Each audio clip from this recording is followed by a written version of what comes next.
professor Dr. Aureliano Malheiro, que nos vai trazer aqui a perspectiva da academia. Boa tarde a todos.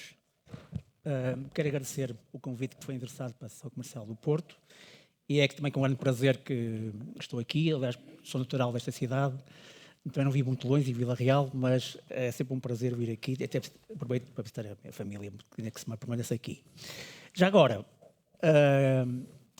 a minha formação foi feita até mais a ver com a área da agricultura, da parte, neste caso em particular, mais da viticultura, até digamos, o término daqui da professora Pancilião tem muito a ver, porque terminou com uma espécie muito importante no nosso país e vamos continuar uma espécie, neste caso, agrícola, mais o enfoque, mas quero destacar aqui que digamos, os problemas que surgem na agricultura e na viticultura em Portugal e os trabalhos que temos feito, digamos, são transversais, digamos, e digamos, as problemáticas também são algo comuns.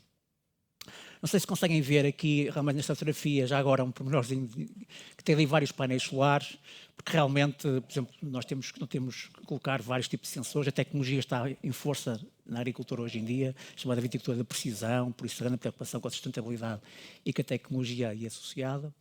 E, claro, posso dizer que, no caso do UTAD, temos desde colegas físicos, químicos, bioquímicos, engenheiros eletrotécnicos de computação, físicos, etc., a trabalhar na área. Por isso, é uma área bastante transversal. E, de facto, conforme as alterações climáticas, hoje é uma preocupação muito grande, em que eu também estou envolvido com muitos mais colegas nossos nesta temática, porque realmente a sociedade em geral, e os agricultores em particular, estão de veras preocupados, porque estamos a falar de espécies vegetais que estão em contacto com o espaço aéreo, e como tal, estamos a ver aqui algumas notícias da imprensa, umas são mais, digamos, especulativas e mais alarmantes que outras, mas, digamos, somos alertados diariamente, ou quase diariamente, para os problemas que existem do impacto das alterações climáticas. E este ano, já agora, todos nós sabemos, foi um ano praticamente crítico, que não há registros de uma temperatura tão elevada de forma consecutiva e uma falta de água tão premente. E agora estamos a chover muito, mas estas coisas podem ser um pouco paradoxais, mas fazem parte, eventualmente, deste processo todo. E como nós podemos verificar, realmente, hoje em dia, por exemplo, os agricultores, mesmo no setor privado, preocupam-se muito em colocar estações meteorológicas automáticas, como está ali à esquerda, ou seja, de forma a introduzir a tecnologia e a ter esta preocupação com a sustentabilidade e com, digamos, com a questão ambiental. E não é o primeiro caso que hoje em dia falamos em, por exemplo, a agricultura biológica, a viticultura biológica. Nós estamos aqui, já agora eu vim da região do Mercado do Douro, mas também aqui Vila de Gaia faz parte da mesma região. Por isso aqui é um enclavezinho, mas que faz parte da região do Mercado do Douro, por isso está, digamos, dentro do contexto. E pronto, temos este tipo de factos, por exemplo, que escolhi também trazer para aqui. Por exemplo, falámos de escaldão, situações muito extremas em que a videira fica totalmente desfolhada. Por isso estamos a falar de situações de eventos extremos e quando nós pensamos em alterações climáticas, e temos visto na televisão isso no Paquistão, por exemplo, estamos sempre a falar normalmente em eventos extremos, isto é, situações de seca, de chuvas intensas, de fogos florestais também.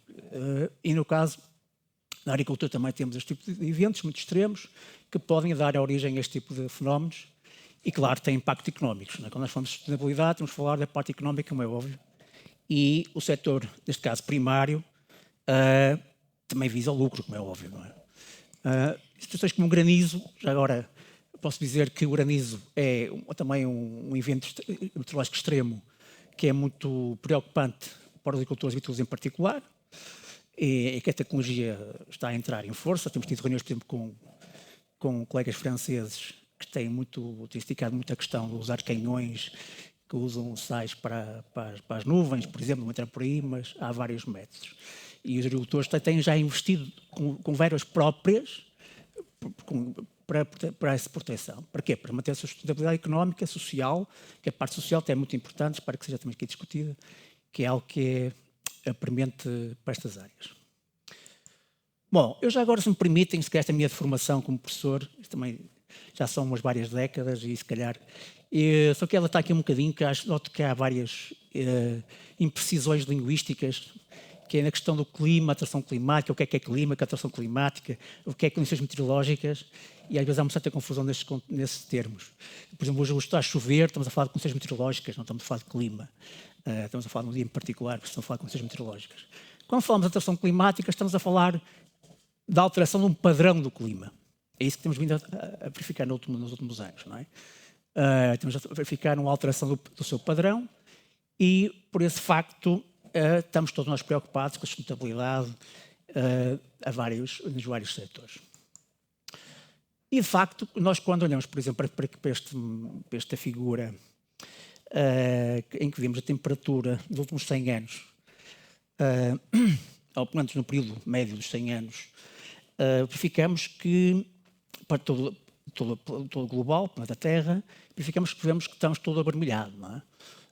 Por acaso, aquela parte dos polos está acinzentado, não apresentar ali os dados, mas se não é crítica, ainda mais nos polos. Mas vemos ali mesmo a Península Ibérica, seja onde nós estamos, muito rosada, ou seja, temos verificado ao longo das décadas o aumento de temperatura. E como podem verificar, esse aumento de temperatura está a ficar mais intensamente nos continentes, não é? Porque são os mais rosados, quer dizer, que é o maior aumento de temperatura.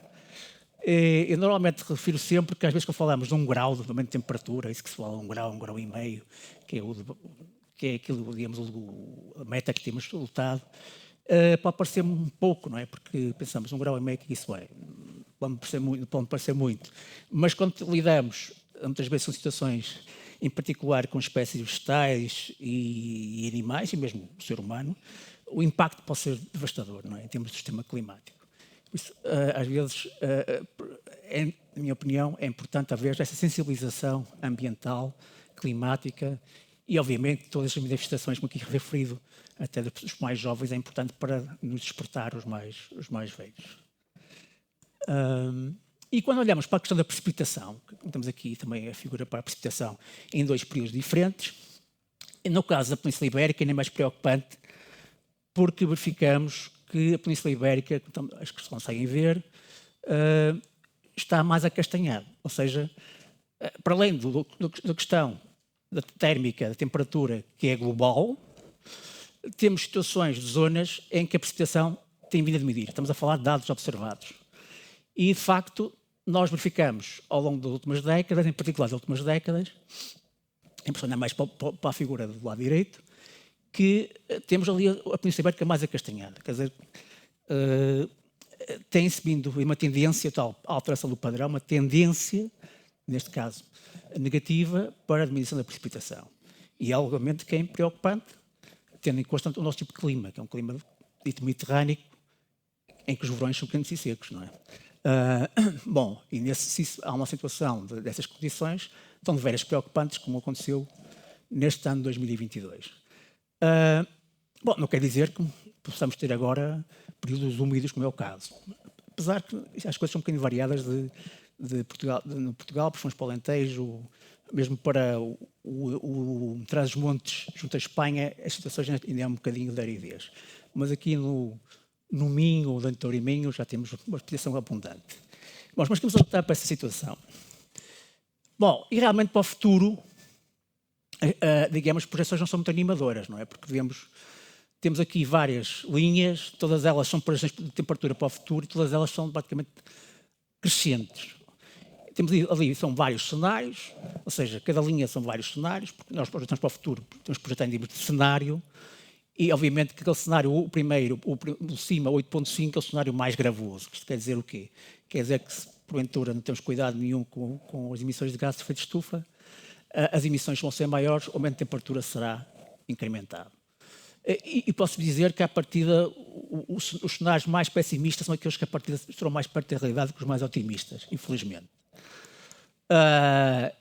Nós temos trabalhado muito na questão da modulação, eu e outros colegas, na questão da modulação aplicada em Portugal, em particular, como é óbvio, e um trabalho que nós desenvolvemos, podemos ver já agora a questão térmica para Portugal com 2 cenários, RCP 4.5, 8.5, 8.5 é o cenário mais gravoso e, claro, aparece com mais avermelhado, com situações mais térmicas, mais gravosas, em particular para o interior do país.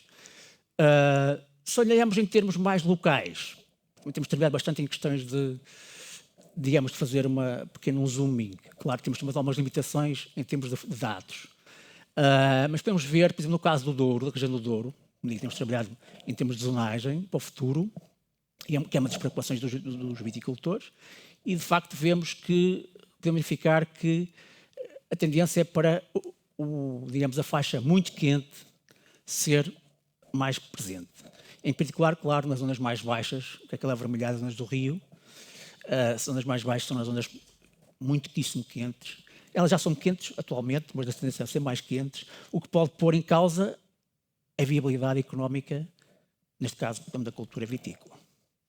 Se olharmos para o Minho, também estar aqui para o Minho, já que nós estamos também aqui na chamada região entre Douro e Minho, não é tão premente, digamos, esta situação, mas também, como podemos verificar, há um acréscimo, há uma tendência para um padrão de aumento térmico, em particular para as zonas mais interiores. Isto podia-se pôr depois o causa da tipicidade dos vinhos, por exemplo, ou tipicidade de vários produtos.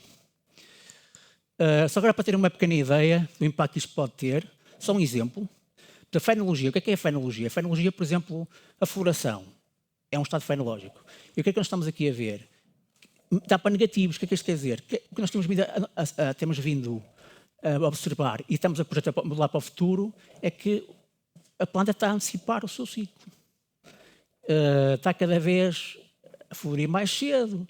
Por exemplo, isso tem impactos muito grandes em termos económicos, produtivos e económicos. Por isso, obviamente, da sustentabilidade para o próprio setor. Por isso, aquilo que obviamente temos que fazer quando discutir aqui é o que fazer de forma a encararmos a situação.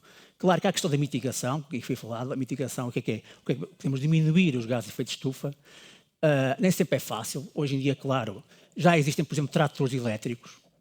Já existem, não estão disseminados, mas já existem. Eu não conheço nenhum que seja aqui em Portugal, mas sei que existem. Obviamente que a parte de mitigação é importante. Na parte da adaptação é que temos trabalhado mais. Na parte da adaptação, ou seja, arranjar métodos ou estratégias de adaptação para reduzir a vulnerabilidade. Ou seja, é isso que nos interessa. Nós todos temos uma certa vulnerabilidade, estamos todos expostos a alterações climáticas. O que é que se podemos fazer? Há a capacidade de adaptação. Infelizmente, a capacidade de adaptação não é igual para todos, não é? Nós aqui na Europa temos mais capacidade de adaptação, temos ar-condicionado, etc. Mas, por isso, como eventualmente alguns povos africanos não têm essa possibilidade. Por isso, a capacidade de adaptação é muito importante, temos de trabalhar muito nessa área.